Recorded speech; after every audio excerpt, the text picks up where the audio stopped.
Gini, sebelum Pak Juliari, ada Idrus Marham dan juga Bahtiar Hamsyah yang juga terjerat kasus korupsi saat menjabat sebagai Menteri Sosial.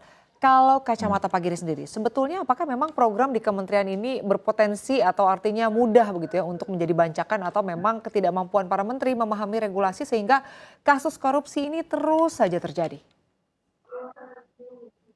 Tiga menteri itu berbeda-beda ya sebenarnya kasusnya. Tetapi kurang lebih ya memang mereka tergoda untuk mendapatkan gain dari pengadaan terhadap bantuan itu tersebut. Jadi mereka memberikan bantuan tapi merasa masih perlu dibantu sehingga harus ngambil jatah di sana. Jadi memang ini keragusan dari mereka. Dan sayangnya kemarin soalnya itu ada peristiwa yang bisa dijadikan efek jerah momentum. Kita menteri korupsi di era pandemi bencana alam gitu kan.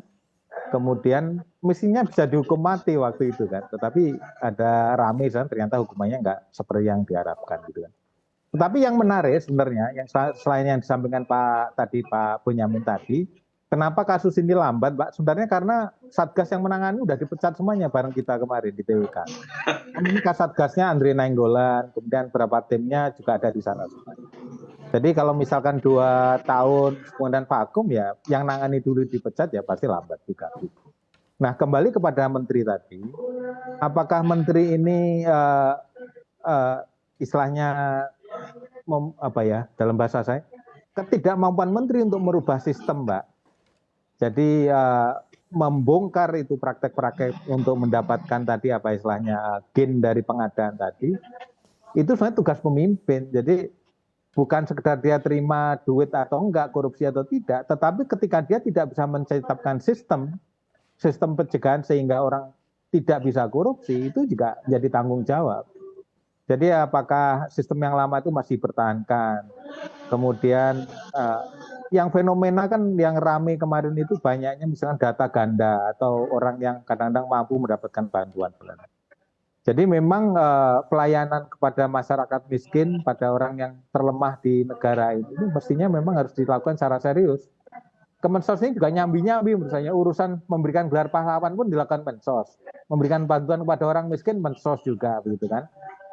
Ada juga rebutan kalau desa nanti Kementerian Desa gitu kan. Nah sebenarnya harus fokus, kemudian harus dibenahi juga praktek-praktek yang sama jangan sampai terjadi.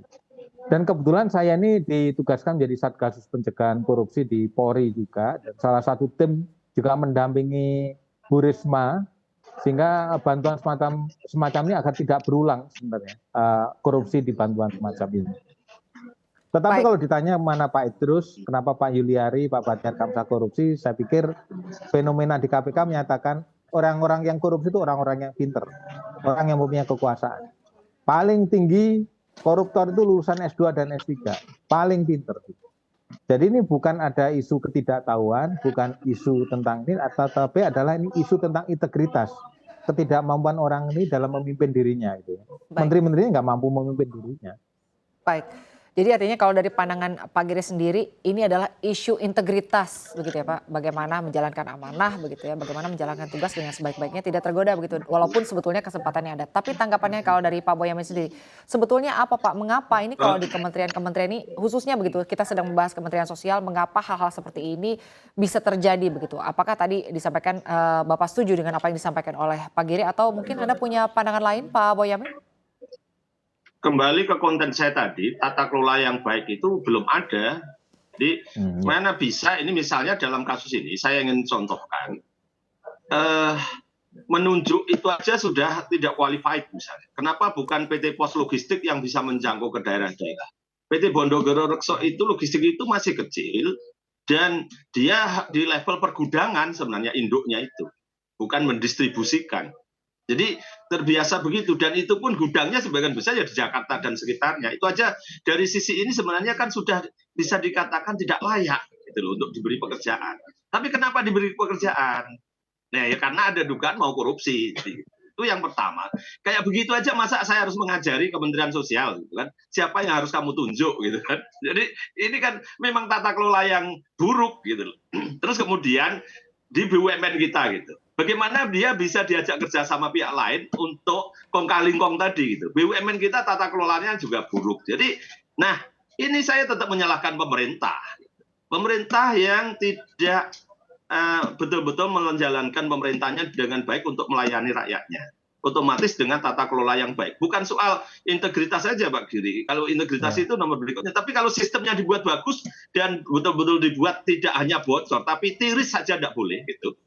Jadi tiris saja harusnya nggak boleh, itu ukurannya gitu. Apalagi dibocor, itu kan sudah keterlaluan. Kalau tiris itu masih kita maklumi lah gitu. Jadi ini yang menurut saya secara keseluruhan bahwa pemerintah ini masih abai terhadap tata kelola pemerintahan yang baik. Dan pada posisi tertentu pucuk kepala pemerintah ini sering mengatakan ya kalau kena kasus hukum atau kalian melakukan pelanggaran hukum kena ya silahkan hadapi sendiri konsekuensinya. Lah, padahal tugasnya dia itu kan mencegah supaya tidak ada pelanggaran hukum. Tidak ada lagi orang bisa melanggar hukum.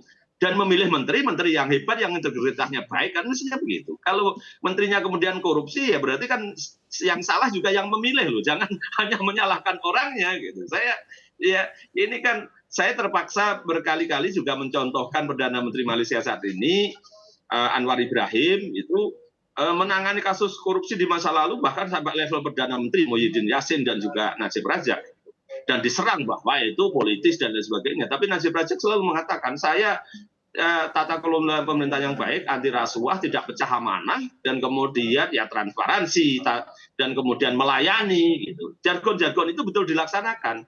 Ya, di pemerintahan ini jargon ini aja saya tidak pernah dengar, apalagi kalau dilaksanakan bagaimana. Karena ternyata kemarin BTS itu, kemarin BTS ini kan juga begitu. Bagaimana kemudian ternyata begitu. Proyeknya tidak dikerjakan tapi dibayar. Baik.